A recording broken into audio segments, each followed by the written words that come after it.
जोहार, मैं खुशी मुंडा ट्राइबल इंडिया टीवी में आप सभी का स्वागत है।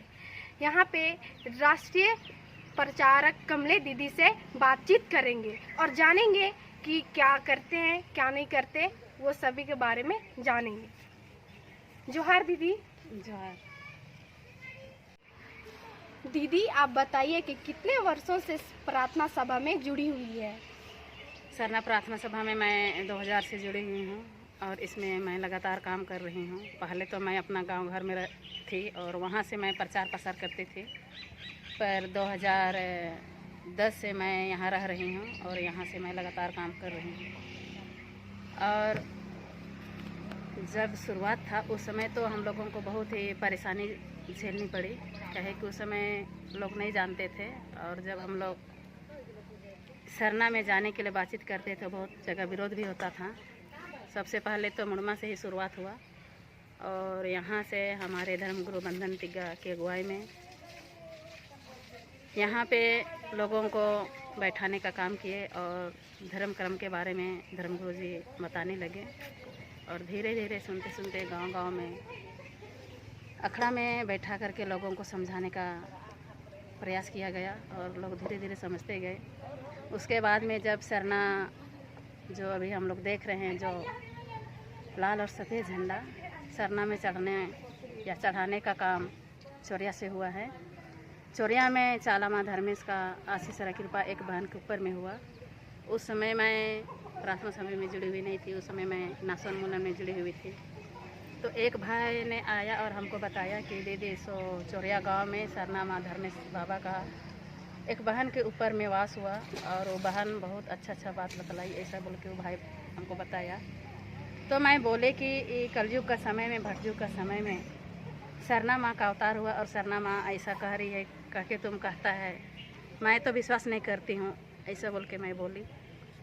फिर उसी बीच में मेरा गांव के बगल में ही शनिवार का दिन था और चोरिया से धर्म भाई बहन लोग वहाँ पे बैठक कराने के लिए गए थे। तो वो भाई का नाम है नारायण उराव, उमलती गांव का है। वो हमको बैठा के ले जा रहे साइकिल में। मैं उसको बोल रही हूँ कि मैं कुछ नहीं जानती हूँ, मुझे बोलने के लिए मत बोलिएगा, ऐसा करके। तो बोला हाँ दीदी कुछ नहीं बोलवाएंगे सर। दोनों जन हम लोग चले गए, वहाँ पे मीटिंग सीटिंग हुआ।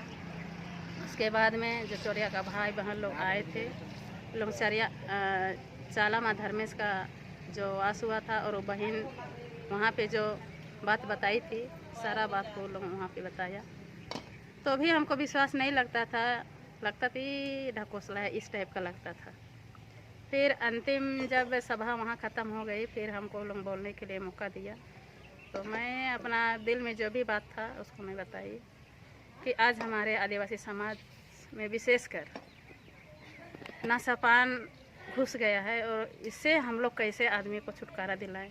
विशेषकर हमारे माँ बाप के साथ साथ में यंग लड़का लोग भी पी रहा है, नशा का लत में डूब रहा है, इससे कैसे हम छुटकारा दिलाएंगे, इसके बारे में मैं वहाँ पे बताई। फिर अंतिम में चोरिया का जो भाई लोग थे वो लोग हमको बोला कि दीदी सो आप हम लोग का चोरिया गाँव आइएगा। तो मैं चोरिया गांव को भी नहीं देखी थी। मैं खोजते हुए चोरिया गांव दूसरे सप्ताह में चली गई वहाँ पे जाने के बाद में हमको लगातार हम 2-3 सप्ताह हम गए तो हमको लगने लगा कि सचमुच में आज इस धर्म को, इस धरती को, इस धर्म को बचाना है तो किसी न किसी को तो अगुवाई करना होगा। उसके बाद 3 सप्ताह लगातार मैं गई और उसी बीच में मेरा गाँव का लड़का लोग आया। उससे पहले मैं महिला समाख्या में जुड़ी हुई उसमें, उसको भी मैं छोड़ दी। उसके बाद में लड़का लोग आया कि हम लोग ग्रुप बनाना चाहते हैं। तो मैं वहाँ बोली उन लोगों को कि ग्रुप बनाने से केवल काम नहीं चलेगा, आज हम लोग को धर्म कर्म को भी बचाना है। और चोरिया गांव में ऐसा चाला माँ का चमत्कार हुआ, लीला हुआ। आज हम लोग को एक ग्रुप चोरिया जाएंगे और एक ग्रुप मुड़मा भी जाएंगे, मुड़मा में भी बैठक होता है, ऐसा करके मैं बोली। फिर मैं वहाँ पे दो ग्रुप बना दी। फिर कुछ लड़का लोग यहाँ आते थे, हम लोग कुछ बहन लोग वहाँ जाते थे। फिर वैसा होते होते मेरा मन में लगने लगा कि नहीं, अपना गांव में भी कराना चाहिए। फिर मैं 4-5वां सप्ताह में मैं चोरिया का भाई लोग को मैं बोली कि चलो मेरा गांव में। तो लोग बोले कि दीदी सो मुड़मा में हमारे बड़े बड़े दादा लोग बैठते हैं, तो सबसे पहले वहाँ वालों को बुलाई। तो मैं मुड़मा आई। उसके बाद में एक वीरेंद्र और प्रकाश नाम करके भाई है, उन लोगों के साथ में मैं आई। और यहाँ पे कौन क्या है मैं नहीं पहचानती थी, पर वही लोग के माध्यम से उस समय चित्रकोटा के जो शुक्रा और राम दादा थे वो अध्यक्ष थे, तो उसको मैं बोली कि दादा सो मेरा गांव चलिए आप लोग। तो लोग बोले कि बहन यहाँ एप्लीकेशन देगी तब न जाएंगे। तो मैं यहीं पे एप्लीकेशन लिख के दी। फिर दूसरे रविवार को मैं बुलाई, यहाँ वाले गए, गुरु लोग सबको ही गए। फिर वहाँ पे जा कर के धर्म कर्म का बात बताए और मेरा जीव मेरा अंतरात्मा गवाह नहीं दे रहा कि नहीं और चोरिया वालों को भी बुलाना चाहिए। फिर दूसरे सप्ताह में मैं उन लोगों को बुलाई, लोग गए। फिर वहाँ पे जो जो हुआ चोरिया में सारा बात को वहाँ पे लोग रखा। और उसी दिन मैं सवारी को भी नहीं जानती थी, उसी दिन मेरे ऊपर सवारी हुआ और मैं घोषणा कर दी कि नहीं सरना जाना है तो जाना है, अपना धर्म कर्म को अपना धार्मिक जगह को बचाना है, इसलिए सरना जाना है ऐसा करके फिर मैं सवारी में बोली। उसके बाद में फिर वहाँ भी आरती जो होता है अभी उसी तरह वहाँ भी आरती घुमाया गया। आरती दौरा जब शाम में हो गया फिर सब कोई वहाँ से बैठक था, वहाँ से फिर चले गए। फिर दूसरे सप्ताह मैं घोषणा कर दी। उसके बाद में फिर जब शाम हुआ, शाम में आए और मेरा एक भाई है, हम लोग 3 बहन हैं।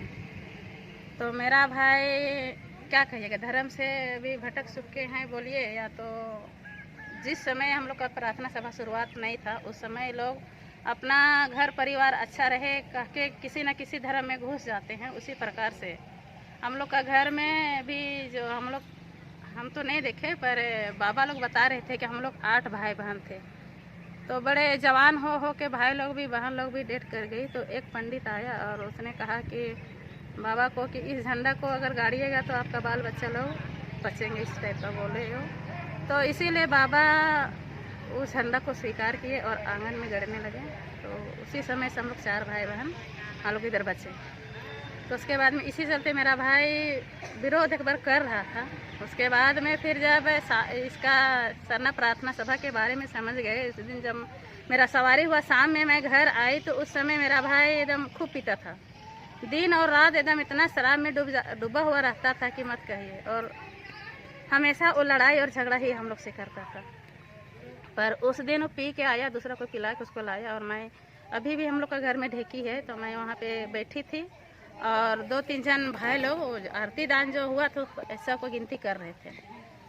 आया उसके बाद में कह रहे हैं कि तुम आज सरना चढ़ा रही है, बहुत गलत काम कर रही है,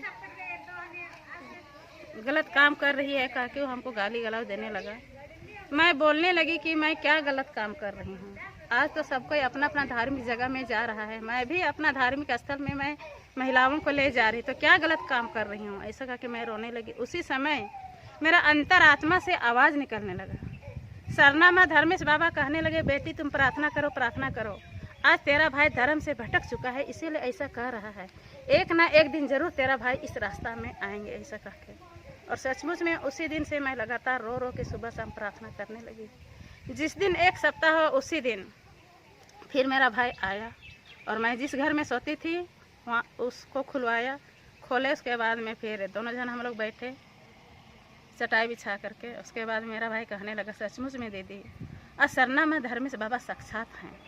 आज हम लोग का आदमी अपना धर्म को नहीं पहचान रहे हैं और दूसरों का धर्म को अपना रहे हैं और इधर उधर भटक रहे हैं। सचमुच में मैं आज एहसास करता हूँ अगर चाला माँ धर्मेश साक्षात हैं। इसीलिए मैं ठाना था कि यानी जिंदगी भर तुम लोग से हम बात नहीं करेंगे ऐसा सोचे थे, पर आज सचमुच में मैं एहसास करता हूँ कि चाला माँ धर्मेश बाबा हैं। जिस रास्ता में आप पैर रखे हैं अपना कदम बढ़ाते जाइए, मैं आपका साथ दूंगा। जो भी व्यक्ति आपका रास्ता में कांटा बिछाने का काम करेगा, फूल बिछाने का काम हम करेंगे ऐसा करके फिर मेरा भाई रोने लगे। फिर उसी दिन से हम लोग भाई बहन अच्छा से रहने लगे और फिर हम लोग सरना पूरा परिवार हम लोग जाने लगे। उसके बाद में जाते जाते जो भी व्यक्ति कुछ बात बताते थे, गांव घर में का लोग नेता ऐसा कहते हैं, तो कुछ बात वो बोल रहे थे तो उसको कह दिया कि नेता बात बताता है ऐसा करके। तो उसका कान में आवाज़ आया इसलिए आप कह रहे हैं कि हम नहीं जाएंगे, तुम लोग जाओ पूजा पाठ करो, हम साथ में हैं ऐसा कर। दीदी आप राष्ट्रीय प्रचार करने के लिए कहाँ कहाँ गई और किस तरह अपने भूमिका निभाती हैं आप बताइए। मैं सरना धर्म का प्रचार प्रसार के लिए भारत देश के अलावे जैसे उड़ीसा, छत्तीसगढ़, बंगाल, असम, नेपाल, भूटान चारों कोना में मैं घूम रही हूँ धर्मगुरु बंधन बाबा के साथ में। और सचमुच में मेरे साथ ऐसा हुआ, मैं भी नहीं सोची थी कि कभी मैं सरना धर्म का प्रचार प्रसार करूँगी, पर आज चाला माँ धर्मेश का आशीष कृपा से मैं जहाँ जहाँ भी प्रार्थना सभा हो रहा है सब जगह मैं जा रही हूँ। और सचमुच में मैं चाला माँ धर्मेश बाबा को धन्यवाद भी देना चाहती हूँ। कहे कि जिस समय मेरे गांव में विरोध हुआ था, उस समय जब हम लोग सरना में गए, पहान वगैरह सबके साथ में हम लोग जा रहे हैं, तो उस समय कुछ लोग नहीं जानने के वजह से विरोध भी कर रहे थे और उन लोग हमको मारने के लिए भी तैयार हुए थे। एक तरफ लाठी और डंडा, और हम लोग पूजा सामग्री लेके हम लोग जा रहे हैं। रोड में हम लोग प्रार्थना करते भजन करते जा रहे हैं। उसके बाद में वहाँ जैसे पहुँचे, दोनों का बीच में एक बार लड़ाई झगड़ा जैसे एक बार मुठभेड़ हो गया। फिर अंतिम में वो लोग हम लोग से हार गए और हम लोग का पैर में झुक गए। उसके बाद में हम लोग झंडा गाड़ने के लिए सरना में हम लोग प्रवेश किए। बरआल दम आइयो बरआल दम कहते हुए हम लोग परिक्रमा कर रहे हैं। उसी बीच में मेरा चाचा का पुतो मझली पुतो के ऊपर में सवारी हो गया और वो सबल को पकड़ के लाई। उसी बीच में हमसे छोटा भाई का बहू के ऊपर में भी सवारी हुआ। वो पहान को नहीं देखी थी, पर पहान उस दिन बिना नहाए उस सरने में गए हुए थे। उस बीच में उसको पकड़ के निकाली बाहर में और एक बाल्टी पानी था उसके ऊपर में डाल दी और कहने लगी, आज सरना माँ के शरण में आए हैं, सरना माँ को पूजा करने आए हैं और बिना नहाए धोए आए हैं, ऐसा करके उसको कहने लगी और वो पानी को डाल दी। फिर उसी बीच में मेरे ऊपर सवारी हुआ और उसी सवारी में जो मेरा चाचा का जो पुतौ थी उसका हाथ से सबल मेरा हाथ में आया। और मात्र मैं यही मार्च का समय था, पूरा टंग यानी सूखल था जमीन, खुदा भी नहीं रहा था। पर देखिए चाला माँ धर्मेश बाबा का शक्ति कहिए, एक बार मात्र मैं इसे गाड़ी और 3 बार घुमा दी और उसी बीच में सबल इतना गहराई में चला गया। उसके बाद में सबल भी नहीं निकल रहा है, ना मेरा हाथ छूट रहा है। उसी समय पहान और पुजार का मन में था कि इस जगह से 2 कदम हम लोग आगे गाड़ने के लिए आदेश देंगे, ऐसा लोगों का सोच था। इसीलिए ना मेरा हाथ छूट रहा है ना वो सबल ही निकल रहा है। अंतिम में पहान और पेनभोरा बोले, मैया छोड़ो, यहीं पे हम लोग गाड़ेंगे, ऐसा बोल के बोले। तब जाके मेरा हाथ भी छूटा और वो सबल भी निकला। तो आज सचमुच में सरना माँ धर्मेश बाबा आज महान है। जो भी व्यक्ति सच्चे मन से उसको पुकार करते हैं, तन मन से उसको पुकार करते हैं, तो सबका प्रार्थना सरना माँ धर्मेश सुनती है। आज आदिवासी समाज का ही नहीं, आज जो भी व्यक्ति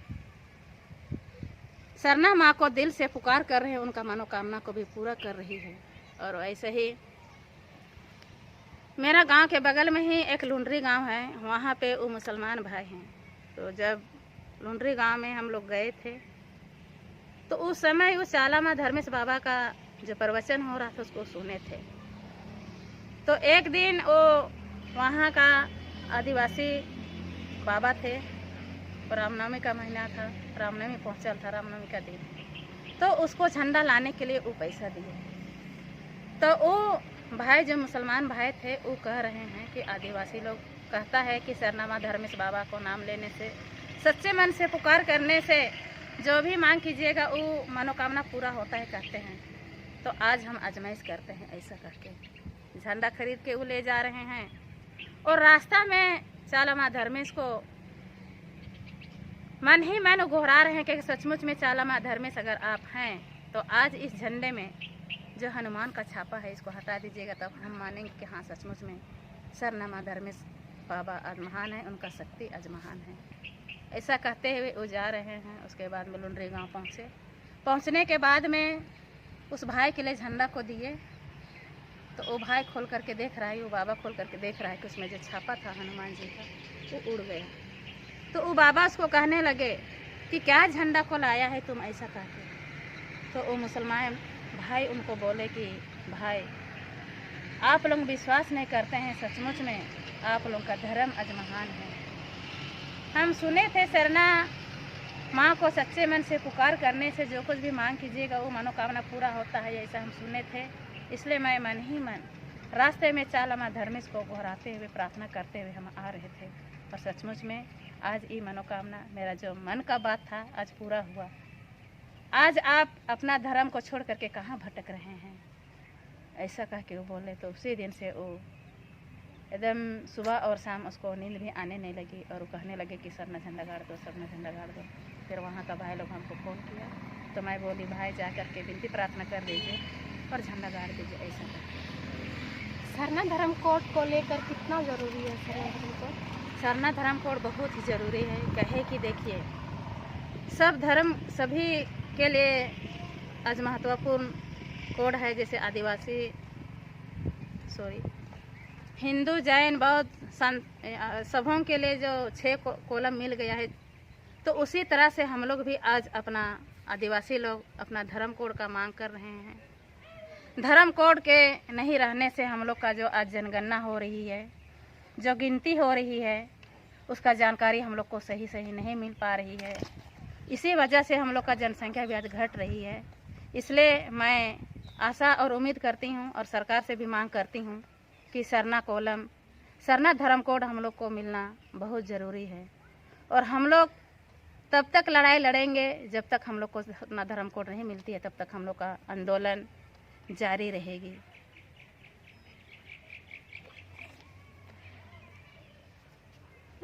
आदिवासी समाज की लड़कियां, महिलाओं को क्या संदेश देना चाहती हैं आप?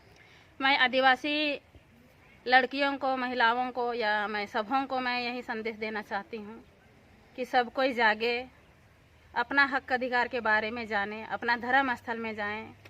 सप्ताह में 7 दिन होता है, एक दिन हम लोग का पवित्र दिन बृहस्पतिवार दिन, उस दिन अच्छा से घर दरवाज़ा को साफ़ सुथरा करके नहा धोवा करके सरना माँ के शरण में जाएं और सच्चे मन से विनती प्रार्थना करें। आज जो भी व्यक्ति सरना में जाकर के सच्चे मन से रो रो के प्रार्थना कर रहा है, उनका सबका मनोकामना पूरा हो रहा है। इसलिए मैं सबों से यही अपील करती हूँ, जितने भी हमारे आदिवासी भाई बहनें हैं, माता पितागण हैं, सबों से मेरा यही अनुरोध है कि धर्मेश बाबा को याद करें और अपना परिवार का सुख शांति के लिए सरना माँ का शरण में जाएं और विनती प्रार्थना करें। यही मेरा सबों से रिक्वेस्ट है, प्रार्थना है, विनती है। सबों को मैं जोहार जय धर्मेश करती हूँ। दीदी आपका बहुत बहुत धन्यवाद। आपको भी धन्यवाद।